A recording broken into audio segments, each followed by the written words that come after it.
আলহামদুলিল্লাহ, আপনাদের সকলকে ধন্যবাদ। আজকে আমরা দেশের একটা ক্রান্তি লগ্নে আমরা এসেছিলাম। সম্মানিত অন্তর্বর্তীকালীন সরকারের প্রধান উপদেষ্টা আমাদের সম্মানিত ইউনূস সাহেবের সাথে আমরা একান্ত আলোচনার জন্য। সেখানে আমাদের আফিন্দি ভাই তো কথাগুলো বলেছে, তবে আমরা তাকে বলেছিলাম যে জুলাই আগস্টের যে অভ্যুত্থান হয়েছে, হাজার হাজার মায়ের কোল সন্তান হারা হয়েছে, অনেক আমার উদীয়মান বাংলাদেশের ভবিষ্যৎ সন্তানগুলো চক্ষু হারিয়েছে, অনেকে পঙ্গুত্ব বরণ করেছে। এতগুলো ত্যাগের পরে আমরা এই দেশটাকে সুন্দর একটা দেশ হিসাবে আমরা পাব। আমরা বলেছিলাম সম্মানিত উপদেষ্টাকে প্রধান যে আপনি তখন আমাদের দেশে ছিলেন না। আমাদের দেশ এবং আমাদের দেশের মানুষের প্রয়োজনে আমরা আপনাকে নিয়ে এসেছিলাম।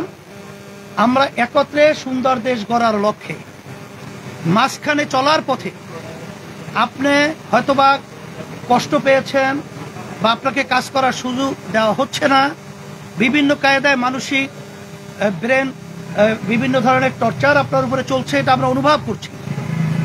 আমরা বলছি যে আমরা যদি যারা নাকি রাজপথে দেশ গড়ার যোদ্ধা রয়েছে, এখানে আমরা জিতলে একসঙ্গে জিতব, ঠকলেও একসঙ্গে ঠকব, কিন্তু মাঝ পথে আপনি রণভঙ্গ দেবেন আর মাঝপথের সমুদ্রে আপনি আমাদেরকে ফেলে চলে যাবেন, এটা হতে পারে না। এই ধরনের চিন্তা আপনার মাথায় যেন না আসে, এইটা আমরা আশ্বস্ত করেছি। আর সাথে সাথে আমার ভাই তো বলেছেন যে আমরা প্রয়োজনীয় সংস্কার যদি না হয়, জাতির যে একটা প্রত্যাশা সুষ্ঠু একটা নির্বাচন, সেখানে পেশি শক্তি, সেখানে কালো টাকার দৌরাত্ম্য সহ বিভিন্ন পর্যায়ে ঘাপটি মেরে যারা নাকি নির্বাচনকে প্রশ্নবিদ্ধ করবে, এই বিষয়গুলো যদি সংস্কার না হয়, সেখানে নির্বাচন তো আবার সেই বিগত দিনের ইতিহাস যেখানে কলঙ্কিত, সেই আবার এই 24 যে আগস্টের যে অভ্যুত্থান, সেটা আবার বাস্তবায়ন হবে, এটা আমরা চাই না।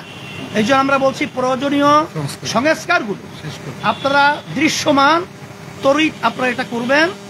এবং যারা নাকি আমাদের মায়ের কোলকে খালি করেছে, আমাদের দেশকে সন্তান হারা করেছে এবং পঙ্গুত্ব বরণ করেছে, এই অপরাধীদেরকে, ফ্যাসিস্টদেরকে, গুমিদেরকে, খুনিদেরকে আয়নাঘর যারা বানিয়েছে, আন্তর্জাতিক সমস্ত দুনিয়ার ইতিহাস লঙ্ঘন করে এদের বিচার দৃশ্যমান করতে হবে এবং জাতীয় নির্বাচন এইটা একটা পরিবেশ তৈরি করতে হবে।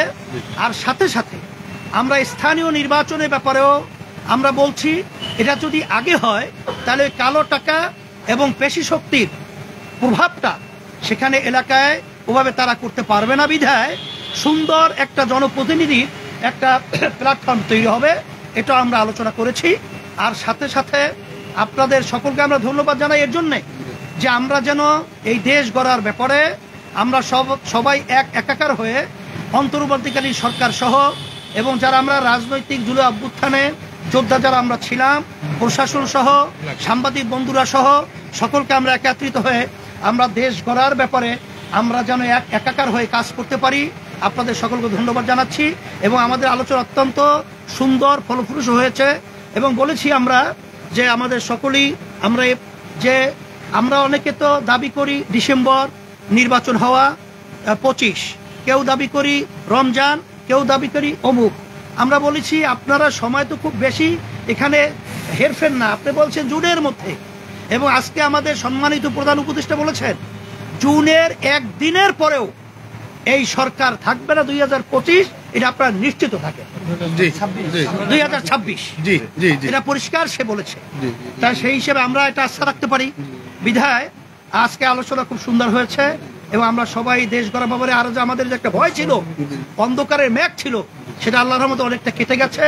আমাদের অন্তর্বর্তীকালীন সরকার এবং প্রধান তাকে আমরা সাহস যোগাবার জন্য আল্লাহর রহমত করে। এবং আমরা আরেকটা কথা বলেছি, যেই বিষয়গুলো বিতর্ক তৈরি হয়, এরকম সিদ্ধান্ত নেওয়ার ব্যাপারে আপনারা আরো সচেষ্ট থাকবেন, আরো চিন্তা ভাবনার মাধ্যমে প্রয়োজন হলে আপনার রাজনৈতিক দলগুলো সহ আরো যারা প্রয়োজন আছে তাদের সাথে আলোচনার মাধ্যমে তারপরে এই স্পর্শকাতর যে সিদ্ধান্তগুলো আপনারা নেবেন এইটা আমরা বলেছি। আলহামদুলিল্লাহ।